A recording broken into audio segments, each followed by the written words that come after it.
Quem Jesus é para você? Se você tivesse que responder de supetão essa pergunta, o que você diria? É interessante que essa manhã eu estava ouvindo um devocional a respeito de Mateus 16, de 13 a 20, e fiquei pensando no quanto a nossa resposta a essa pergunta determina duas coisas muito importantes. Quem é Jesus para mim determina o meu relacionamento com Ele, o meu relacionamento com Deus. E quem é Jesus para mim determina a minha caminhada de fé. Determina quem eu vou ser enquanto cristã. E aí, então, é interessante que lá em Mateus 16, nós vamos ler a partir do versículo 15 e 16. E vocês? Perguntou ele, no caso Jesus. Quem vocês dizem que eu sou?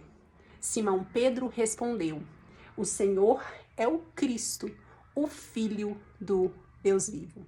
Quando Jesus pergunta anteriormente quem as pessoas diziam que ele era, os discípulos falam, olha, alguns dizem que o Senhor é João Batista, outros dizem que o Senhor é Elias, outros dizem que o Senhor é Jeremias, outros dizem que o Senhor é um profeta. Qual é a diferença em enxergar Jesus como um profeta e enxergar Jesus como filho de Deus?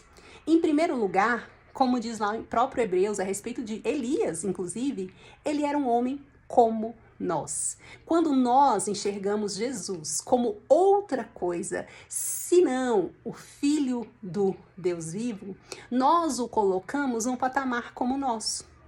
Ele é apenas um homem. Profeta, então, um homem abençoado, um homem que conversa com Deus. Mas ele é simplesmente um homem. E um homem, claro, capaz de grandes coisas, como foi Elias, um homem capaz de grandes milagres, mas mesmo assim, um homem que não é digno de ser adorado, que não é digno de ser temido e com quem nós não precisamos ter um relacionamento. Mas quando nós enxergamos, como Pedro disse, revelado pelo Espírito de Deus, que Jesus é o Cristo, o Filho do Deus vivo, em primeiro lugar nós reconhecemos que Ele é Deus. Em segundo lugar, nós reconhecemos que Ele é digno de toda adoração. Em terceiro lugar, nós reconhecemos que nós precisamos dele e nos relacionar com Ele. E a partir daí, nós queremos ser parecidas com Ele. Que Deus te abençoe.